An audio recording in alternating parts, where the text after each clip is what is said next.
আসসালামু আলাইকুম ওয়া রাহমাতুল্লাহি ওয়া বারাকাতুহু। আলহামদুলিল্লাহ ওয়াসসালাতু ওয়াসসালামু আলা রাসূলিল্লাহি ওয়া বা'দ। সুপ্রিয় দর্শক, স্বাগত জানাচ্ছি সিনবাদ রিসোর্ট গ্রুপ আলোকিত পথের আজকের পর্বে। Powered by BSI, cosponsor BRB, Islam bank, Al Arafa Islam bank, Pubali bank, ডগমা হসপিটাল এবং দারুসনাত হজ ও ওমরা গ্রুপের সৌজন্যে দর্শক সুন্দর আয়োজনে আমরা মহাগ্রন্থ পবিত্র কোরআনে কারিম থেকে তেলাওয়াত এবং ইসলাম এবং জীবন ঘনিষ্ঠ বিভিন্ন গুরুত্বপূর্ণ বিষয় নিয়ে আলোচনা করে থাকি।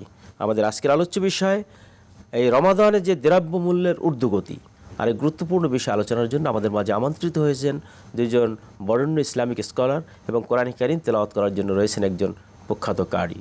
আমরা প্রথমেই তাদের সঙ্গে পরিচিত হব। আমার ডানে রয়েছেন একজন ইসলামিক স্কলার মুফতি মশিউর রহমান সিদ্দিকী। আসসালামু আলাইকুম ওয়া রাহমাতুল্লাহি তাআলা ওয়া বারাকাতুহু। ওয়ালাইকুম আসসালাম। মুহতারাম, কেমন আছেন? জি আলহামদুলিল্লাহ। এরপরে রয়েছেন জনাব মাওলানা মুফতি সাইফুর রহমান সাইদি। আসসালামু আলাইকুম ওয়া রাহমাতুল্লাহি ওয়া বারাকাতুহু। ওয়ালাইকুম আসসালাম। মুহতারাম, কেমন আছেন? আলহামদুলিল্লাহ। আপনি কেমন আছেন? আলহামদুলিল্লাহ, শুকরিয়া। এরপর আমাদেরকে মহাগ্রন্থ পবিত্র কোরআন কারীম থেকে তেলাওয়াত শোনাবেন একজন জাতীয় পুরস্কার প্রাপ্ত কারি রাজিন সালেহ। আসসালামু আলাইকুম ওয়া রাহমাতুল্লাহি ওয়া বারাকাতুহু। ওয়ালাইকুম আসসালাম। মুহতারাম, কেমন আছেন? জি আলহামদুলিল্লাহ, ভালো আছি। আপনি ভালো আছেন? আলহামদুলিল্লাহ। দর্শক, অনুষ্ঠানের শুরুতেই আমরা মহাগ্রন্থ পবিত্র কোরআন কারীমের তেলাওয়াত শুনব। তেলাওয়াত করছেন কারি রাজিন সালেহ। আউযু বিল্লাহি মিনাশ শাইতানির রাজীম।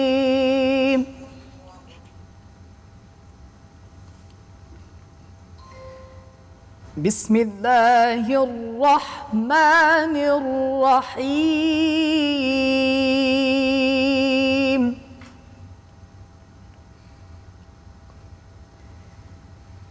لا يستوي أصحاب النار وأصحاب الجنة. أصحاب الجنة هم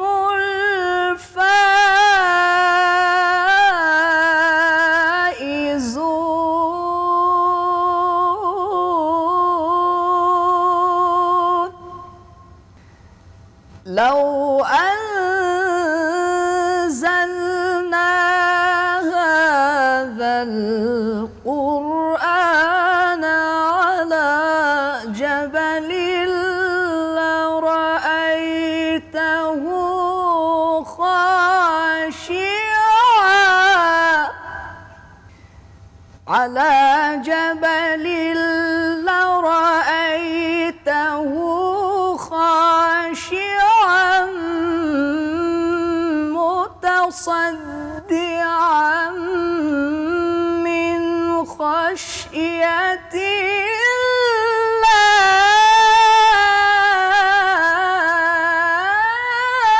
الله. وتلك الأمثال نضربها للناس لعلهم يتفكرون. মাশাআল্লাহ, মাশাআল্লাহ, আলহামদুলিল্লাহ। هو الله الذي لا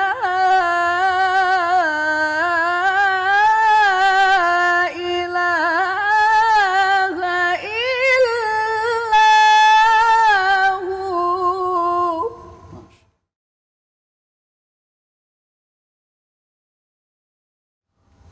عالم الغيب والشهادة هو الرحمن الرحيم. هو الله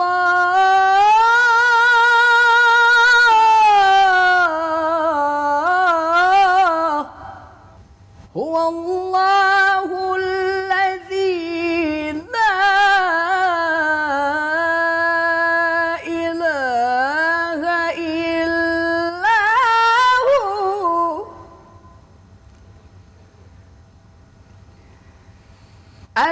الملك القدوس السلام المؤمن المهيمن العزيز الجبار المتكبر سبحان الله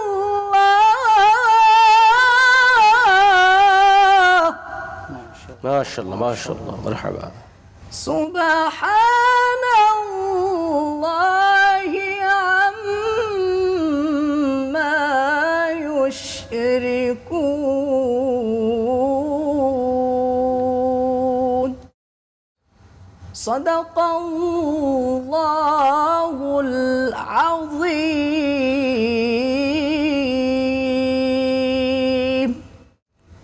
মাশাআল্লাহ, চমৎকার করে আমরা কারি রাজিন সাহেলের কাছ থেকে পবিত্র কোরআনে কারীমের তেলাওয়াত শুনলাম। দর্শক, এ পর্যায়ে আমরা আমাদের আজকের আলোচ্য বিষয় এই যে রমাদানে দ্রব্যের ঊর্ধ্বগতি, দ্রব্য মূল্য এত বেশি হওয়ার কারণ কি, এই গুরুত্বপূর্ণ বিষয়ে আমরা প্রথমেই আলোচনা শুনবো মুফতি বশিউর রহমান সিদ্দিকীর কাছ থেকে। আসসালামু আলাইকুম ওয়া রাহমাতুল্লাহি ওয়া বারাকাতুহু। সম্মানিত উপস্থাপক, চমৎকার একটি বিষয় আলোচনা করার জন্য আমাকে কোট করেছেন। পবিত্র মাহে রমজানে বিভিন্ন দেশের সাথে আমরা বাংলাদেশও তাল মিলিয়ে আমরা রমজান পালন করে থাকি, কিন্তু এই সময় ব্যবসায়ের ক্ষেত্রে আল্লাহ রাসূল সাল্লাল্লাহু আলাইহি ওয়াসাল্লাম যে পথ এবং মত বলে গিয়েছেন পবিত্র কালামের পাকের ভাষায়, যে আল্লাহ তাতাগাউ ফিল মিজান, সূরা রহমানের মধ্যে আল্লাহ পাক বলেছেন যে তোমরা ওজনে কম দিবে না। এখনই ওজনে কম দিবে না ব্যাপারটা আসলে শুধু রমজান মাসেই নয়।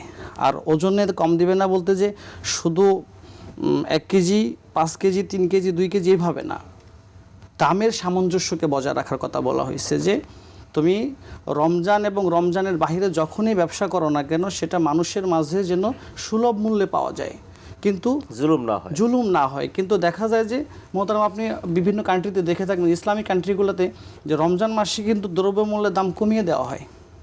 রাসূল সাল্লাল্লাহু আলাইহি ওয়াসাল্লামের জামানায়ও কিন্তু এমনটা ছিল। অথচ বর্তমান জামানায় অর্থাৎ বাংলাদেশের মধ্যে যদি আমরা দেখি যে দ্রব্যমূল্যকে আর বাড়িয়ে দেওয়া হয়। অথচ এই সময় একটা মানুষ নির্বিঘ্নে তারাবি আদায় করবে, সিয়াম পালন করবে, পরিবার নিয়ে সুখে থাকবে এবং সে স্বাস্থ্যতে বাজারে গিয়ে চমৎকারভাবে অল্প টাকার মধ্যে বাজার করে বাসায় ফিরে আসবে পেরেশানি মুক্ত, এবং সে খুব স্বাভাবিকভাবে জীবনযাপন করে আল্লাহর ইবাদত করবে, যেহেতু রমজান মাস ইবাদতের মাস। কিন্তু এই সময়টা দেখা যায় যে একটা পরিবারের কর্তা যিনি থাকেন, আয়ের উৎস, ওই ব্যক্তিকে পেরেশান হতে হয়। কেন হতে হয়? যে তার পরিবার সামলাতে গিয়ে খাবার, পোশাক, ঈদের বাজার সহ যা কিছু করবো সব কিছু হিমশিম খেয়ে যেতে হয়। মোহতারাম, আপনার কাছ থেকে আমরা চমৎকার আলোচনা শুনতেছিলাম, আমরা ফিরবো আপনার কাছে। তো আমরা মোহতারাম আপনার কাছে জানবো যে বাজার মূল্য ঊর্ধ্বগতির কারণটা কি বলতো? আলহামদুলিল্লাহ, আলহামদুলিল্লাহ কাফা ওয়া সালামুন আলা ইবাদিহিল্লাযিনা আসতাফা, আম্মা বাদ। বিজ্ঞ উপস্থাপক, আপনাকে ধন্যবাদ। হাদিসের ভাষায় আমরা যতদূর জানতে পেরেছি যে রাসূল আরবি সাল্লাল্লাহু আলাইহি ওয়াসাল্লামের জমানা থেকেই যে মাহে রমাদান যখন আগমন করতো, মাহে রমাদানের আগের মাসে, পূর্বের মাসেই মুসলমানরা প্রিপারেশন গ্রহণ করত যে কিভাবে একজন আরেকজনকে আপনার সেবা দেওয়া যায়, একজনের খেদমত করা যায়। যে কেননা আল্লাহ রসুল বলছেন যে রমজানকে 3 ভাগে ভাগ করা হয়েছে, আউয়ালুহু রাহমা, আওসাতুহা মাগফিরা ওয়া ইতকু মিনান নার। অর্থাৎ এই পুরা সাইয়্যিদুশ শাহর একটি মাস আল্লাহ নিয়ামত স্বরূপ দান করেছেন। এই মাসে মানুষ ইবাদত করবে, এই মাসে মানুষ তাকওয়া অবলম্বন করবে, এই মাসে মানুষ আল্লাহর কাছে চলে যাবে। এই মাসটা এত বড় নিয়ামতপূর্ণ মাস, এই মাসে কাছ থেকে এখান থেকে আমরা ফিরবো। দর্শক, আমরা শুনছিলাম মাহে রমাদানের গুরুত্বপূর্ণ আয়োজন আলোকিত পথের আজকের পর্ব। আলোচনায় পরে যায়, সময় হলে একটু বিরতি নেওয়ার, ফিরছি একটু পরেই, ততক্ষণ আমাদের সঙ্গেই থাকুন।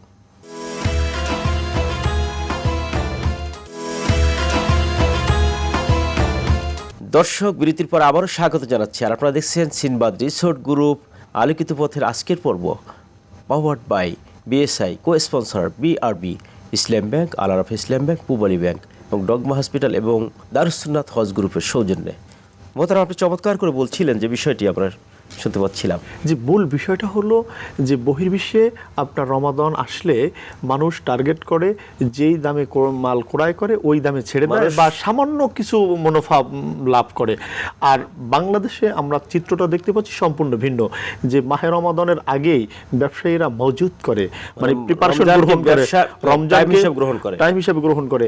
যেমনি আপনি যদি দেখে থাকেন যে কিছুদিন আগে একটি নিউজ পাবলিশ হয়েছে যে রমজানকে কেন্দ্র করে ব্যবসায়ী একটা সিন্ডিকেট হয়েছে এবং 700 জাহাজ আপনার সমুদ্রের ভিতরে আটকে রাখা হয়েছে।